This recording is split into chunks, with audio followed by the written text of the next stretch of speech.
Well, RHINO, thank you so much for jumping on Through the Door podcast, mate. It's an absolute pleasure to have you on. Man, pleasure to be here. Virtually. Yeah, where are you in the world then right now? You said you're in the middle of the countryside. I'm in the south of France, so in the sunshine. Yeah, nice. Down kind of near to Montpellier, so like pretty close to the coast. Oh, cool. Amazing. Yeah. How's it been? Are you able to get out to the coast? Can you do stuff? What's it like over there in the minute?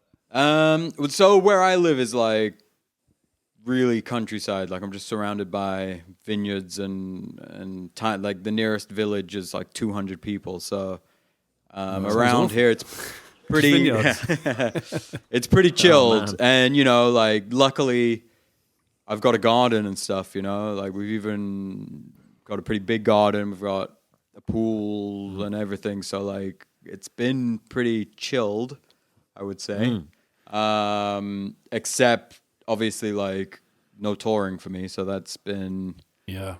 It's kind of like, it's been a blessing and a curse. I had a huge tour just before the first lockdown happened. And so I don't know, 30 or 40 shows got canceled. But on the other side, like, got to spend a lot more time at home, a lot more time in the studio.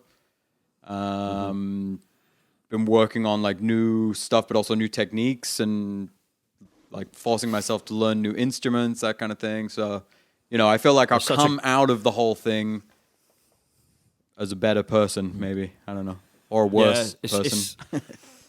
It's definitely been quite inspiring to sort of pick up stuff and to sort of crack on to learn new tricks and sort of open. I've been opening up old doors that I haven't used for a long time, and like messing about and just figuring out the tricks and tips that I never had time or patience to bother with. You know, like even like learning how about new plugins and shit like that, just to like go really geeky, and because it gives you the opportunity to just sit and do that. Yeah, right? time. And then you can, and then also like when you discover new sounds, and it's been quite inspirational to sort of sit and just make songs daily for me as well, which has been like a blessing, really. Like life actually stopped and allowed us to be creative again. Yeah. Not just the business, you know. It's like it's a weird sort of double-edged sword, this, isn't it? But, absolutely. You know. And then again, Well, though, I know, mean, like, so in France, we have this really good system for musicians, specifically if you're like a musician that tours a lot, that has like a certain amount of notoriety, then for now the government is just supporting us all.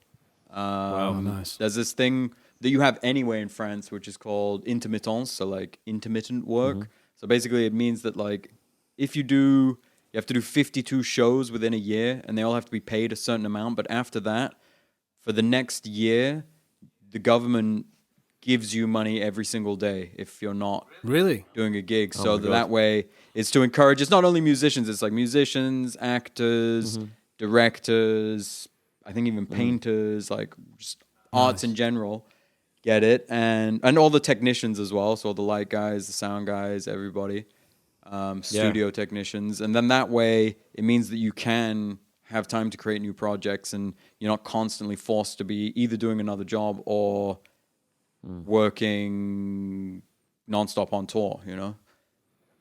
It's such a lovely thing. I mean, I remember like I toured in France quite a lot, and I played a venue in Rouen, which and it was like a massive arts council funded sort of the 106, massive, I guess it was, right? Yeah, that's it. Yeah, big old yellow building, like two massive industrial sized venues. Just beautiful. Like, and it seemed to be constantly supported as well. Like there was lots of initiatives going on. Like we were on the radio there. We did like a live session in one of their like little glass rooms and stuff. Yeah. And then we like played the main space in there and that. And it's like it feels so much more of like a supported community than it does here in the UK. Yeah. Because like musicians have we've been like falling on our arse the last year. Well, yeah, but I mean, but as you're saying there, though, the government really, I don't think over here gives a shit about the creative industry or the creative arts. In fact, quite the opposite, you know. I mean, it was interesting when they sort of declared what is kind of critical and crucial and you know...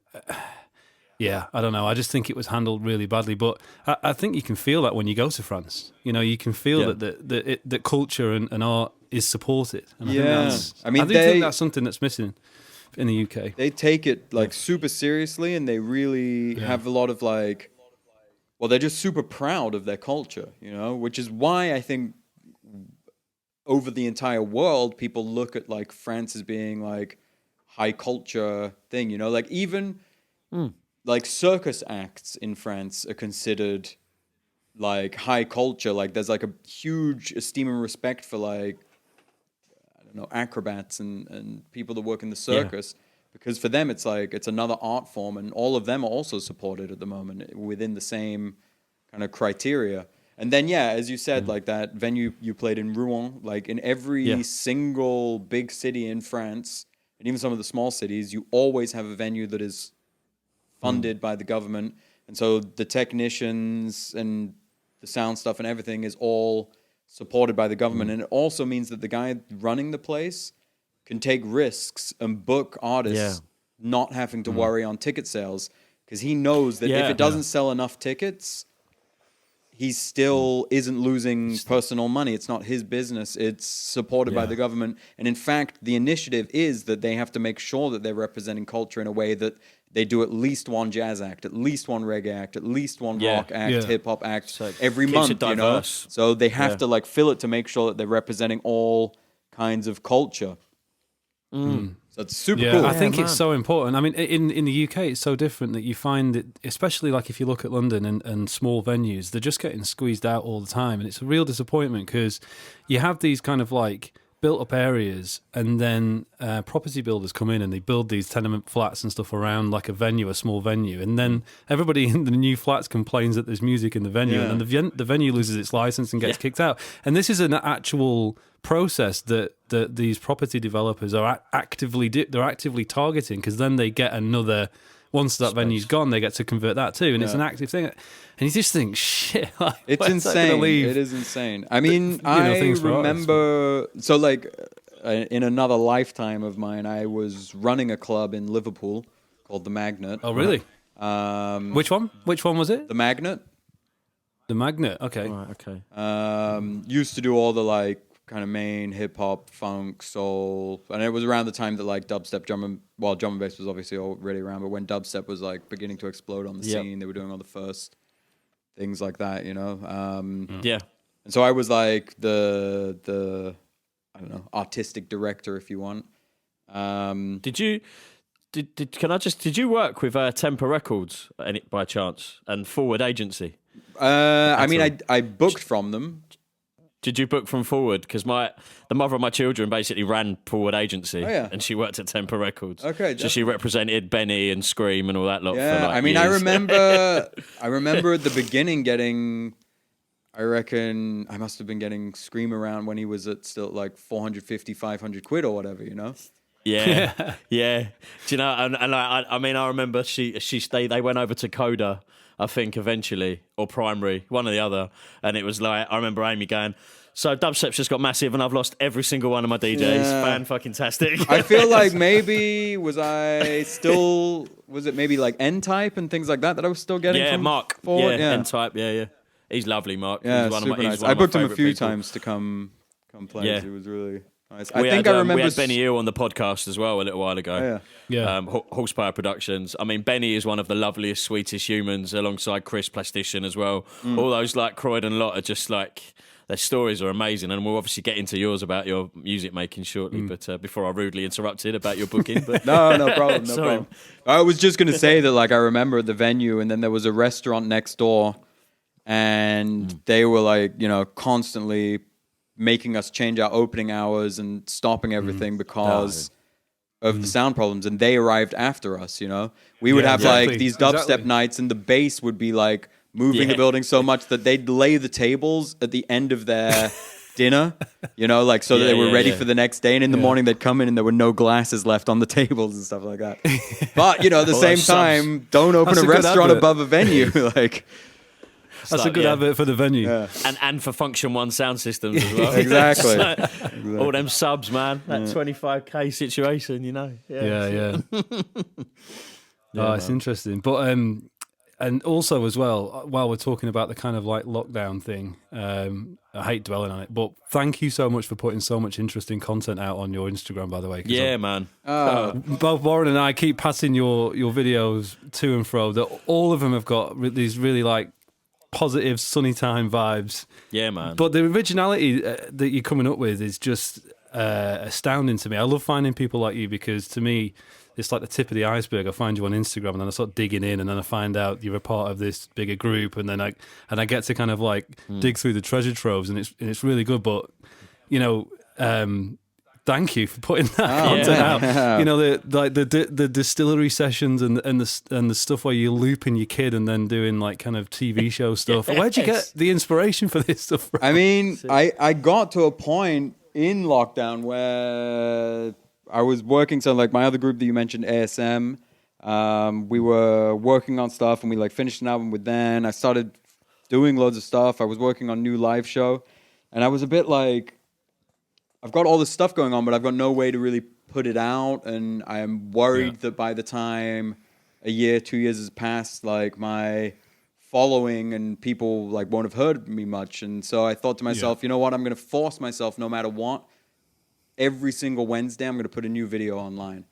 It's also kind of like a way to just sharpen my skill set, but also keep interacting with people, build my fan base, and just kind of force me to stay active, you know, because it's quite easy to kind of fall into a bit of a hole at this time, I think, and not be like finding inspiration and releasing stuff. So every week I'm basically racking my brains, like, what can I do this week? How can I like one up it from the last one? How can I change things? How can I, you know, so actually as soon as I'm done with this podcast, I'm going to go record the video that I'm going to put out this evening.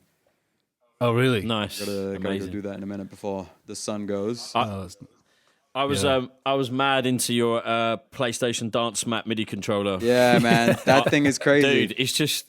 And sick tracksuit as well, by the way. I'm all about that. All about that green Adidas life. That green, yeah. Yeah, but yeah, man. I love like because we used to fuck around with like putting pickups in kids' toys and that. Yeah. And like because my daughters had like plastic like ukuleles but like real all that plastic strings and like putting like little sort of touch pickups in there and stuff and like smashing them against walls and that. It's like you can do so much stuff if you just know what to do. Yeah, like, and all the circuit right? bending stuff. I mean, I don't know anything about that, but I've got a few friends that do that stuff, and it's amazing. Yeah, it's crazy. Like I work on another podcast called Mouth of Manliness, which is a men's mental health podcast. And Nick, the guy that I do that with, he makes instruments just out of anything at the minute. He's like carving up, like he literally's carved up a table, put some holes in it, made what's it called? I've forgotten the name of it. But it's like this thing where you still got a turning thing over strings. I can't remember the actual name of it. But it's like, but it's this weird like bow thing and like these springs that he's like pulled out as high as possible with an e-bow attached to the top of them to make like this weird. It's just so strange, crazy. And it's like I'm like, how the fuck do you come up with this shit? But like, This is the beauty of lockdown, man. Exactly. Yeah. I started doing a lot of music and a lot of baking. I've been baking so much. Oh, really? Yeah. Is that with the kids? Is that because of the kids? I find myself baking a lot more now. I've got I don't kids. know. It was just kind of like something to, I don't know, just like another kind of like creativity. I've always been like big into cooking and stuff, and I got really into sourdough, and it was at the same time I was getting like really into natural wine. So it's all like quite similar with like natural fermentation and then naturally fermenting my flour and grains. And I built a pizza oven during lockdown and then started making pizzas. It's on my list. Yeah, it's on my list of things to do. That it's so good. Are you a fan of Frank Corneliusson, the wine? I don't know it. Do you know that? It's good, man. That's one natural wine that I sort of stole from just watching Action Bronson on Fuck That's Delicious all the time. Yeah, and I was like, I want to get some of this shit. And it tastes like fruit juice, natural wine. Yeah, like exactly, man. It's just super... It's zero acidity. No hangover as well. No hangover. Yeah, man. Yeah, very little. No, is it maybe a little bit of a hangover? No headache. No, it's different. Like it's a different kind of thing. I mean, you can drink enough of anything to have a hangover, but it's definitely way, way less. I mean, we're doing this new project with ASM where what we're doing is we're taking a record from a country, sampling that, so it'll be like from Italy, Germany, France, whatever, and then each song will be paired with a natural wine for that that goes with the sample and a meal. So like we'll be releasing like a cooking video, a wine video, and the track, and it'll like come as a set, and like we're doing a full EP on that, and then hopefully an album where we're gonna follow the same concept, and then it'll be like a subscribe thing. So each month you get like new ASM single on vinyl with the wine and the recipe. That's a fucking incredible idea. Yeah. I'm subscribing to that now. Yeah. Just make sure you email me that shit because I want that badly. That is an incredible idea because not enough people put music with food, right? But you should. So my wife and I started doing a similar kind of, well, not similar, but putting music with food. So basically we'd like pick a country, and every Friday I'd cook a meal from a recipe from that country, and then we'd pick like a playlist that you would typically find in a typical restaurant for that country. Yeah. We'd sit and eat and pretend, but it's unbelievable how much of a difference it actually makes to just have that atmosphere in the background. Man. So and I do think that the two complement each other really well. Definitely. I meet many musicians that love cooking. I'm the same. Warren's the same. Yeah. I mean, it's just like kind of another form of creativity and expression, I feel like. Yeah. And a lot of when you right? make music, it is to please others. And I feel like cooking is quite a similar process. You're like putting a lot of yourself into something because then you want other people to eat it or hear it and be like, this is dope. So it's like I had this a lot of similarities. It's literally, I had this conversation with a girlfriend. It was like the discussion of like, it's definitely like it's a very, very similar thing because you interpret anything, you interpret it yourself, don't you? So like you get a load of ingredients and it's like it's how you put it together that then makes it special. And even like nervous when you like when you make a tune and you play it to like someone you really trust who makes tunes, it's like the same thing. It's that whole process, and I love it. Like you don't want to invite someone around for dinner and then fuck it up, do you? No, exactly. So I'm just gonna listen to DC hardcore and make hot dogs all afternoon when next time I see you, Lee. Yeah, exactly. That is genuinely an amazing idea. You have to send us some details on that. We're launching it in September. Amazing. That is so cool. Dude. So where to even get started? What would you actually label yourself as RHINO? Are you an MPC player, or what would you say you are? Because I couldn't quite define it. I don't know. I mean, I'm just like a music producer, beat maker, DJ, something. I don't know. I just make music, make beats. And then my whole thing with RHINO, but actually it goes back to like an old group that I did, which was called Jukebox Champions, which is where the green tracksuit comes from. I was in a green one and the other guy was in a red one, and it was in like 2012. Like a Beastie Boy type thing. Yeah, exactly. And we basically like flipped. We had 4 MPCs on stage and 2 turntables, and it was also where we built the original PlayStation dance mat things for. And the whole idea was that we were like frustrated that there were so many artists that we loved, and specifically like music producers, but then when you saw them live, you had no idea what was going on. And either they're like a wicked DJ and that's one thing, or if it's like somebody playing their tracks again, but they're just kind of behind a laptop, kind of doing versions of their tracks, and you're just like, what the fuck is going on? And almost as I got older, I was starting to be like, I would prefer to just stay at home and like have a couple of drinks with my mates and just listen to the CD than like be in this atmosphere sometimes where I just can't understand it. So my whole thing was like, how can I try to help people understand more what I'm doing and show them how like this sort of music is produced and do it live. So I was flipping everything for people to see, but then I still felt like unless you were a music producer, you still didn't really, you're like, oh, he's pushing so many buttons so fast. Like this guy is really good at pushing stuff fast, but you still really like understand what was going on. And then that was when I started doing more of the looping thing, because I feel like when you add a layer and then the next layer and then the next layer and then the next layer, for your average listener, it's much easier to like really understand what's going on with the music and appreciate it. And then, you know, it kind of builds a kind of tension and like I don't know. There's that like it's moment every time when like the elements all come together and you get the full thing. It makes it so much more visual, right? And it's a good thing. And I get what you mean by live. Like I'm in a band still. I think we released a record ages ago, but called War and Peace. And the guy who is my counterpart in that is a guy called Buddy Peace, and he's on Strange Famous Records, made beats for Sage Francis and a few of those guys. I love Sage Francis. Do you? Oh man, yeah. I mean, when I was young, a few times, he's sick. What was it? Personal Journals, his album. Personal Journals. I used to listen to that shit all the time, and I've got the vinyl here behind me that somewhere. Tune. Yeah, dude.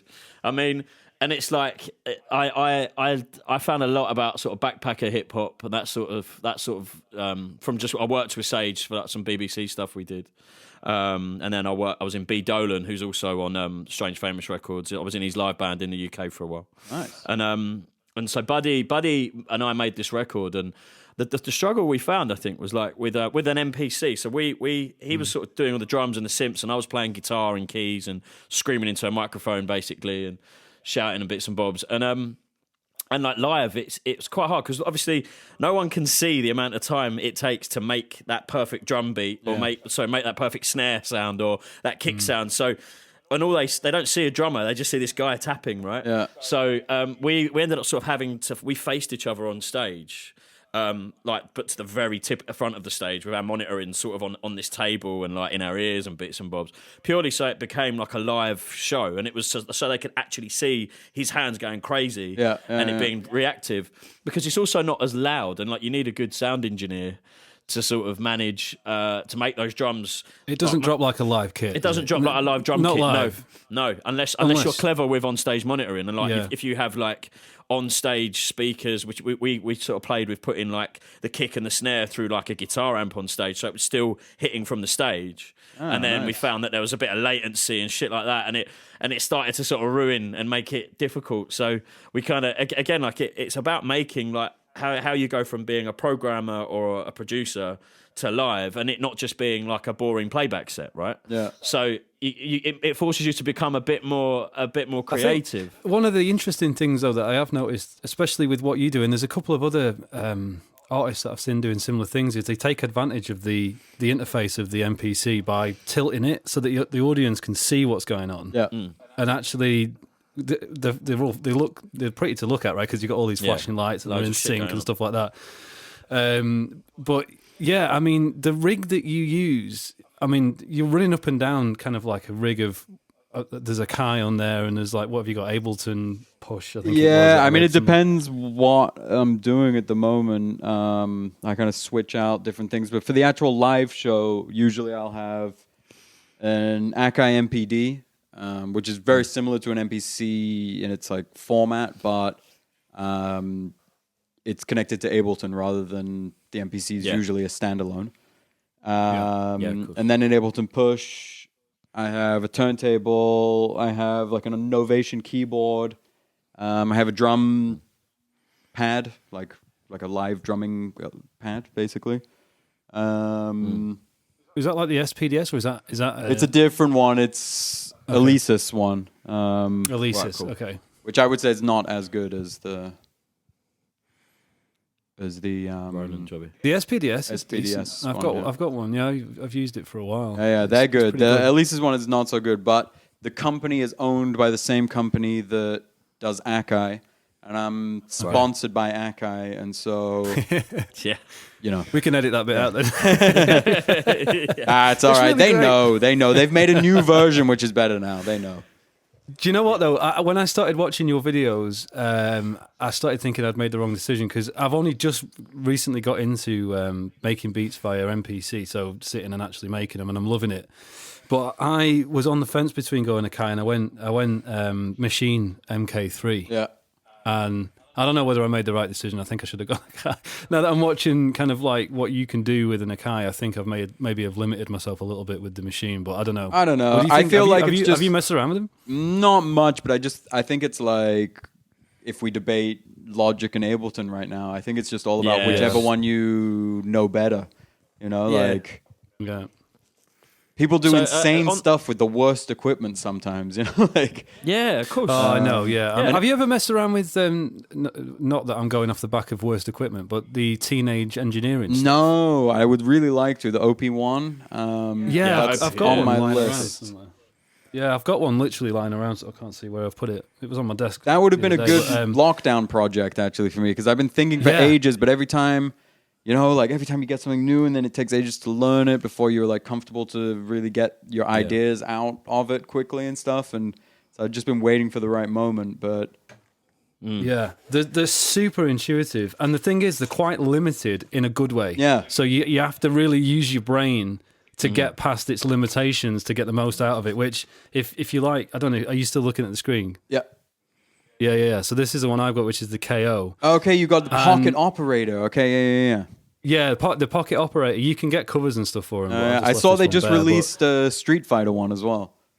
Yeah. Oh, yeah. That's kind of the same, but I think they just limited the things and made it Street Fighter sound effects and stuff. But welcome one of these in your life, and then say goodbye to the next 6 hours as you just start pressing buttons. Because the OP one, they're amazing. They're really good. Yeah, the OP one's bigger, exactly. But that pocket operator, I was thinking next time that I have like a long flight or something would be perfect to get one amazing. of them. A couple of spare So, batteries. RHINO, are you do you mainly produce in Ableton then? I do now, yeah. I mean, like, speaking of limitations, so, like, before I used to always make beats on older MPCs, and I always used to find that those were quite limiting. And in a way, you know, it's like it would stop you being able to go too far and too wild. You would be stuck within the, like, constraints of the piece of hardware, which kind of also made you more creative, but also helped you to finish things at some point, you know? I always compared, like, when speaking about old MPCs to haikus, you know, like Japanese haikus, they just have like one exact format and every single poem has to stick exactly to that format, but they've been going for thousands of years and people are still coming up with them. And it's just because like there's something very creative in limitations. And so when I first got Ableton, I was like talking so much shit about it because I was like, oh, you know, these beat makers, like I just drop a drum break and then I drop the sample and like they're synced up with each other and the beat is done. Like this is bullshit, you know, like it's too easy. But then, you know, I obviously stopped being like an old guy that would be like, oh, you don't DJ on vinyl anymore, like, which is what I used to say as well before I got Serato. And realized just like the immense power of Ableton. And I was, even at the time, I was using Logic. And then for a while, I had just used Ableton for like the creative side. So I would just use it in, is it Session Clips View? mode. Yeah. And not the arranger. And then I would export everything and I do my arrangement in Logic just because I knew Logic so well. And then I was just like, I'm adding myself steps here just because I can't be bothered to learn how to use the sequencer. So then I learned the sequencer, and now Ableton, pretty much my main thing. Plus, the thing I love about Ableton is everyone I speak with, because there's just it's so big and so many possibilities, everybody uses it in different ways. Yeah. That's what's so dope about it. Like, see, I always love the fact that it forces you to, like if you use it in one way, like if you use the clips view to sort of make your synths and stuff, and like to fuck about with your plugins, then a way of like putting it into the sequencer is to record it in, and therefore it makes your computer work better anyway. So like obviously you're creating an audio file, so it forces you to then work in audio, not just in MIDI sometimes, and therefore like rounding out the sound, and you're getting the best out of your plugin strips, and then you can bounce that down I did the same thing. I used to fuck about with like my sounds in Ableton and then put them back in Logic because I knew Logic so well, and I still use both. Like, but I find Logic, it's just I use it for work to make podcasts and for other bits and bobs, and I find it quite boring. Whereas like when you open, you don't want to go live with it either. I don't think. No, God. I mean, I used Mainstage to go live with a tour once, and it was the worst thing I've ever used in my life ever. So I won't be endorsing that project. I don't even think they make Mainstage anymore. Apologies if we ever bring you on as a sponsor, by the way. Yeah, no. We'll go back and delete that. Logic, Apple, I fucking doubt it. But with Ableton, I mean, it's such a good playback tool. Like, it's really good for like using live synth and even as an instrument on stage, right? Because you can just load up a load of really cool plugins, and there's zero latency. Yeah, like exactly. I mean, and I love the thing, like I can push one button and every sound on every one of my pads, my synths and everything has changed to the next song. No, right. I'm like, boom, straight in. Like, so good. I mean, it takes a while to get your head around all the programming of it, but I mean, the possibilities are just limitless with it. It's crazy. Yeah. and I really do like the Max for Live plugins and stuff, and like people submit, and like the things that you can just make like as part of the package. It's just really clever use of audio, like, and yeah, it does force me to be a little bit more creative in general, I think. Because you just push every button and see what happens, right? That's just the standard things. Like with modular synthesis, it's the same thing. Like, get a cable, put another cable in, and just like, fucking hell, I don't know what's going on, but it sounds amazing. Do you know what I mean? It's the best way, man. So where, obviously you've got all of this capability now of like looping and I see you playing live instruments into it, but where did you start out? What first sort of ignited this interest, and how did it kind of develop to where it got to today? And when did you turn it into a career, or has it always been something that you've done? So I was like 12, 13, and my older brother had, I think it was a mini disc, and we were like, I used to love mini discs. Yeah, me too. So much stuff you can do. His friend at school, who I guess was like 17 or whatever, had just made this, like, turned on his turntables and made a drum and bass mix. And he'd given it to my brother, and then I was in the car, and we were going on, like, with my parents on a summer holiday or something. We had a couple of hours in the car. And I remember listening to that and just kind of, like, freaking out, geeking out, like, what is going on? How is this guy? I'd never even, like, heard songs being mixed together or anything. And so after that, I was just, like, hooked on the idea that I needed to get turntables. Even though I just like didn't really listen to drum and bass or anything, but just the whole thing was like, I need turntables. Managed to convince my parents that so I guess it was either my 13th or my 14th birthday. I went with, and funnily enough, I went with FP, who is the MC in all of the videos, who's like my best friend since I was a kid, to go and get turntables for my birthday. And there was some like really shitty turntables with a mixer, but then I just started like collecting some vinyl, had like, hip hop singles that had the instrumentals on the B side. And then we were just at that age where we were like freestyling over the beats and stuff. And there was like this one guy at our school that could actually rap. And he was like a friend of my brother as well. And he came around and was like, oh, you got turntables? Like, dope. So I started playing some beats for him, and he was rapping. And then it was like, okay, well, you need to like start making some beats for me then. And I was like, oh, okay, And so like I kind of started messing around with the only thing I could illegally download at the time was Cool Edit Pro. Yeah. No. And then somewhere along the line, I discovered an MPC, and I was like, I forget where it was. It was like on a magazine or in a music video, or someone was using it, and I was just like, what is that? Need it. And I made a mixtape and sold it at school to like make enough money to buy my first MPC. Because it was back at the time when music was a commodity still, and I had all this like underground hip hop, and you couldn't, YouTube, all that shit didn't exist. Nothing existed. So like all of my friends, which were like, oh, like I want to be able to hear this underground hip hop shit too that you've got all this vinyl of. And so I would make these tapes and sell them, and people would actually buy that shit because, it didn't exist like it does now, where anyone can just access any song in the world on YouTube. Yeah. So I bought my first MPC, and then I had no idea. Again, no YouTube, no friends, nothing that had an MPC. Didn't have any idea how to use it, so I just thought you were meant to play it live. It was the MPC 1000, and it had like just come out, and so I figured like, you're meant to be finger drumming, you're meant to be playing it, because I didn't know any better. Yeah. And so like straight away when I started making beats with it, and then we were just beginning to do like little performances at like the school disco and things like that, I was just playing the MPC live because it just made sense to me, So I just started from there, and then it just got like bigger and bigger, and then went to Liverpool for university to study audio engineering. Was still DJing a lot at that club, which then I ended up running. And then ASM, which was my band that I'd started with my two childhood best friends, basically. Ended up doing this single with this guy Wax Taylor that blew up in France, and we suddenly were over in France touring and selling out venues and stuff. And then we found out about this intermittence where you get paid by the government if you work enough in France as a musician, and that was kind of it. We are still in France now, so that was like I've been living as a musician, I guess, like 13, 14 years now. Nice. Yeah. Amazing. Which is Yeah, the that's dream, awesome. man. It's insane. We always laugh when we're like, how we like, who is letting us still do this? You know, like how are we still, you know, we all have families now and shit. We're like supporting our families from it.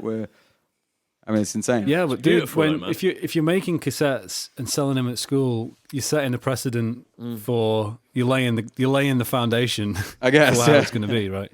Hustling. So hustling, Yeah, you know, man. but you're turning music into money, which is what a career is. At the end of the day, Yeah. But I was really interested though when, like I said before, like digging through the archives and what you've been releasing, and listening to ASM, but then the contrast of the difference in sound between your own solo stuff from Welcome, which was 2008, right? Yeah. Sorry, 2018. Maybe. 2018, yeah. But yeah, so are you following kind of a similar kind of process, or because the sounds on Welcome, you know, I'm hearing lots of different things. I mean, I've written down here there was Something Good, the tune Something Good, kind of took me to kind of like a Jamie XX place, or Yeah. the XX or something. So, Yeah, so is that kind of like, are you following the same process when you're writing that kind of stuff, or is it like, are you going off on a tangent, or are you? I was exploring very new things, much going off on a tangent. I mean, so ASM is very much like quite purist hip hop stuff. We're pretty like almost never, and especially the guys, like any kind of like anything electronic in the music and things like that is just kind of a no-go. It's very much like old school jazzy hip hop. And as a music producer, I was getting a little bit frustrated because kind of like I Jurassic love making 5 hip hop type beats all vibe. day, but you start to want to like Yeah, I can express imagine. yourself in different ways, and you're learning how to use your synths and your hardware and things like that, and you want to be able to experiment with them. So when I started RHINO, it was primarily to be like away from hip hop and just doing more like electronic stuff and more kind of like, you know, if you listen to like Something Good or You Got Something, which is another track on Welcome, which is like more Flume-ish influenced by like that kind of stuff. Is he coming back in, or is he? Yeah, he's requesting? back. He's back. He's Yeah. just not in capitals this time. Sorry. Yo. Where did you hear up to before I? Oh, are you still there? Yeah, I'm still there. Can you not hear me? Oh, yeah. Yeah. I can hear you. Yeah, so you were talking about kind of getting back into the hip hop after you'd kind of exercised the demons of going more electric, I think. Yeah. Yeah, exactly. It was just like no matter what I did, really all I wanted to do was hip hop. So a lot of the time when I was making a track, it would end up going more hip hop, or I'd be like, oh, this is dope, but imagine if I got an MC on this or whatever. And then slowly but surely, I just really, I mean, hip hop is what I love. And although like I don't listen to that much hip hop anymore, I listen to way more like funk, soul, jazz, stuff like that. A lot of like 70s reggae. Yeah, me too. Yeah, I've been listening to a lot of still Afro like my beats. Funny you should say backbone. that. Yeah. So yeah, and then then I'd made the Leopard Dilemma, which was like my second EP, and the Leopard Dilemma was basically saying like the dilemma of the leopard is the like a leopard can't change its spots, you know the saying. And so basically that was that. It was like no matter what I'm trying to do with RHINO, like I just keep coming back to hip hop. Like can't change my spots, so let's actually just do hip hop. But Okay. with a little bit more freedom. In RHINO, I can go a little bit further Yeah. and do stuff that I wouldn't necessarily do with ASM.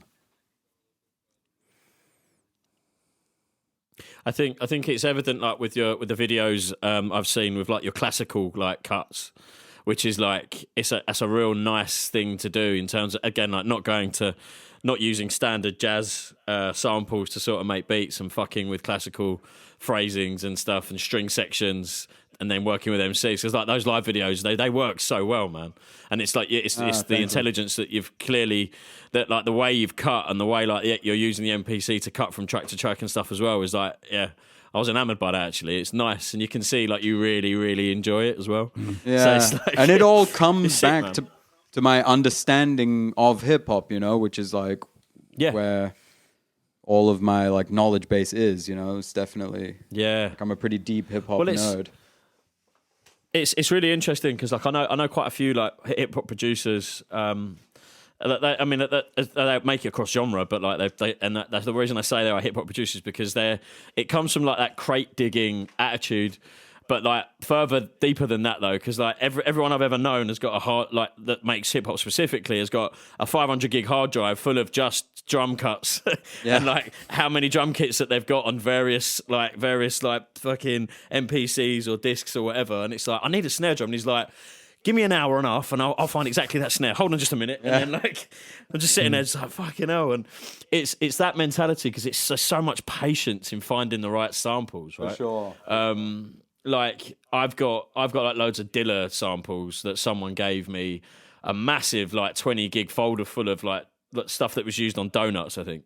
And it's like, I mean, I've got the cuts and I've used some of them and shit, but it's like they're such good drum kits, and it's like having that ear, or even if it's like a weird like little noise, like a string fret buzz or something that becomes quite iconic in another track, and then you can make a whole loop out of that and like resample it and keep resampling it and like add white noise to it and all sorts of shit. It just, I love that mentality. Like I learned a lot from Buddy Peace in the same manner, and I don't know if you're familiar with a scratch artist called John First. Yeah. Do you know him? Yeah. So like I did some work with John and Buddy as well, and it's like watching those guys it's just a really lovely way. Like I like that mentality. Like it is like crate digging, like finding a record and hearing all of the colour and elements on it. You know what I mean? Like every single detail. For sure. And it just changes the way. You don't just then open Logic or Ableton and just use anything stock, and it prevents you from doing that. Not that there's anything wrong with that, because you can make bangers out of anything. But it's such a lovely way to work, I think. Yeah, definitely. I mean, like, I used to always be much more, like, serious about finding really, really, like, deep, no one's used this is new kind of stuff. But I have realized with time that doesn't really matter, Like you say, you can make music with anything. And if something sounds good, like that's all that matters, So like at the same time as I'll like find some deep cut drum break, I might also like take a random sample out of a horn from a sample pack, and it's like these work great. Like there's no need for me to say like, oh, you don't sample from vinyl, like you're not a real hip hop producer, Like that's just such bullshit. It's like, who cares about that kind of stuff? I'll sample from YouTube, bruv. It's all right. Yeah, me too. Give a fuck. Yeah, like it's fine. I mean, man, like who cares? What, as long as the end result sounds dope, like exactly. Who man. cares? Exactly, and nobody that's listening. Because, like, most of the music you make is not really for other producers. I mean, some producers is for other producers, but your average listener has no idea. And they're not there like, oh, he sampled from YouTube? Like, what a dick. It's more like, oh, this guy, like, manages to even sample from YouTube. He's a legend, Like, right. It's that thing of, like, when people moan about using, like, presets on plugins. Like, Native Instruments, like, I had Complete 10 years ago. And it's like, I loved Massive. It was a great plugin. Yeah, and there was like loads of really like chunky, like like rattle bass sound. And it's like, cool, I've got to do fuck all with it. It's fine. Scream used it on one of his tunes. No one moaned at him. It's like, do you know what I mean? Yeah. I mean, who cares? I just think that like geeky. It's like, oh man, we're not helping each other as music producers by hating on each other. Like no. It's like I've had so many discussions with people where they've been like, oh, like did you hear this new song? Like the entire thing is just from Splice. And I was like, why didn't you do it then? Because like it was accessible and they've got like a number one tune right now. So, Yeah, exactly, man. Exactly. That's hilarious. Man. So do you on that note actually, are you big on subscription services then at all? I have one that I use which is called Noise, Noiiz. Yep.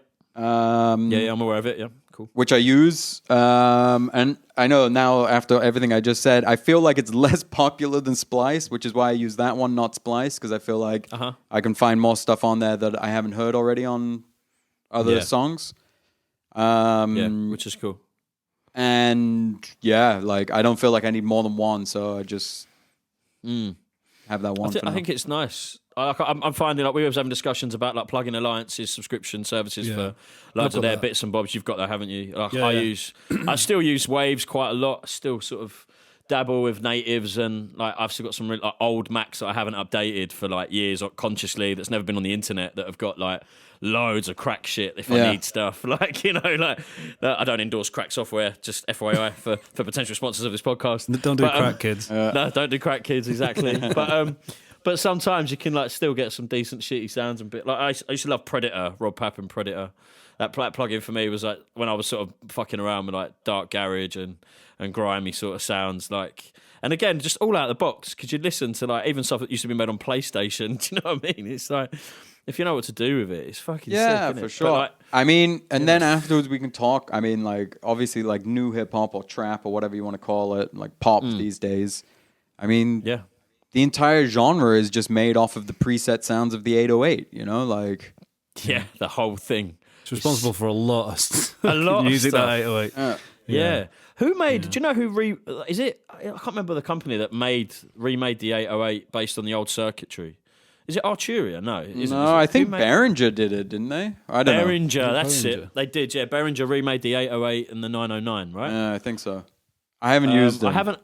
I haven't used them, but I was keen to see, because I know it's just the old circuit diagrams that they based it from. So technically, it shouldn't be that bad, right? But no, I mean, like I was also interested, like, it would be super cool to have, but then I was like, am I going to put my money on that when I already have every 808 sound like 20 different times in different sample packs? You know, so I mean, but there's something to be said about being able to just play around with them and mess with them and. Yeah, I think and that's the thing. Like the creative, like the having the ability to touch a bit of kit, often it can get quite involved in it, and that's I've got like every electronic drum machine sample in the world ever, probably recorded with different ways or with different interfaces in different studios. But fundamentally, once I stick an effect on it and a compressor on it and whatever else, it just sounds the same. So, I don't know, and I get that. But I know what you mean. Like, I feel these days we spend so much time on computers. Like, I love when I just don't use my computer and I go just on my hardware. And like tactility is the way, right? It's having the ability to hold something. Like, do you remember like those small like they did those small little Roland synths? Yeah, like the little ones, the mini. I can't remember what they were called. I've got all three of them. There's like the delay one, the other one, and it's like I sat for hours daisy chaining them together, and then the output was just into my Marshall stack amp. So I sat in a really fucking loud room, just going, you know, for ages, and I recorded loads of stuff that ended up on an album, thankfully. But like, it's just, there's something about that and having the ability to step away from a monitor. We all stare at our phones and our screens so fucking much. And it's like just picking up a guitar in a field, not to be hippy-dippy about it, but it's quite cool that you can then record something picking up a djembe in a drum circle. Yeah, that's it, man. I think as well, if you film that and then stick it on, or video it and stick it on Instagram, it's really good for people to watch when they're stuck in the house. Like, I feel outside, you know, like that's it. I mean, I'm about to go outside and play Wu-Tang on the ukulele in my garden in the sunshine, and I hope people will just love that because, you know, sunshine. And, of course. Well, I don't want to get in the way of you doing that, so we'll let you go in a minute. But what you mentioned before that you had a tour cancelled, has that been picked up again? What's coming around the corner for you that the people need to listen out for, get involved in? Well, like I mentioned earlier, the new ASM project where we're going to be pairing music with natural wine and food. That's going to be super interesting. With RHINO, obviously every Wednesday on my Instagram and Facebook, I drop a new video. I'm going to keep going with that as long as I can. I just bought a new house and I'm selling this one. So there's going to be a moment where either I'm going to be like filming in front of like half-finished walls and making stuff looping like power tools and stuff. You've got to sample the boxes. Yeah, exactly. But the new house needs so much renovation, so I feel like there's going to be a lot of renovation loop videos going on. Or I don't know if I'll be able to keep going, but I have loads and loads of bookings in line. It's just we're waiting to put dates on them because of the confinement and everything at the moment. So like as soon as we can, I'll announce a tour, and then back on the road with ASM, back on the road with RHINO, and we'll see. I don't know if I'm going to release or not an album with RHINO. I feel like there's a certain frustration in me where I'm like, sometimes I'll work a year on an album and I'll put it out. And like people are like, this is cool. And some people listen to it. Or I'll work a day on one of these videos and put it out and I get like 500,000 views. And you're like, well, sometimes it's frustrating, industry, man. Yeah. I don't know though. There's something longer lasting about that album that's going to stick around. Yeah, definitely. You know, will. I consider that most of my videos are throwaway videos. Like you watch them, you enjoy them, you like them, you show them to a friend, and then a week later you watch the next one and enjoy it and show it to a friend. But you don't necessarily like go back. You know, they're kind of like a 1 view or 1-2 time view thing. Whereas an album, you know, is something you can come back to lots. But I've done a lot of albums with ASM, and I'm going to continue doing that. And I don't know whether or not. I mean, I'm sure I will do an album with RHINO, but I don't know. Like, it's not at the front of my like to-do list right now necessarily. Well, when you get out on tour, if you're London way, which I assume you would be at some point, we'd love to come along and man, definitely. It'd be good to meet in person. 100%, man. It's been a lovely conversation, RHINO, man. Thank you so much, mate. Thanks, guys. Thank you. Thanks for having me. Take care, dude. Where can people find you, by the way? Well, so Instagram at rhino.music, on Facebook, RHINO Social, and then ASM, A State of Mind on Instagram, Facebook, YouTube, Spotify, everything. Those are the best places. Chinese Man Records is the label. And yeah, man, like I say, every Wednesday I drop a new video. So if you want some entertainment during lockdown, we'll be there. Come check it out. Oh yeah, we'll be sharing the shit out of it. Thanks, guys. Awesome. Well, enjoy that ukulele in the garden with the sunshine. Wu-Tang is for the children, man. Wu-Tang is for the children. Wu-Tang is for the children. I got to still learn the line. I'm going to try to do it right now. So hopefully, basically, it comes out at 6, so I've got to go quick. I got to record, edit, drop it. Yeah. Nice. Can't wait. Big up, guys. All right, man. Big up, my brother. And a bit, man. One. See you later. Thanks for having me. Much love. Bye. Peace, man. Bye. Nice.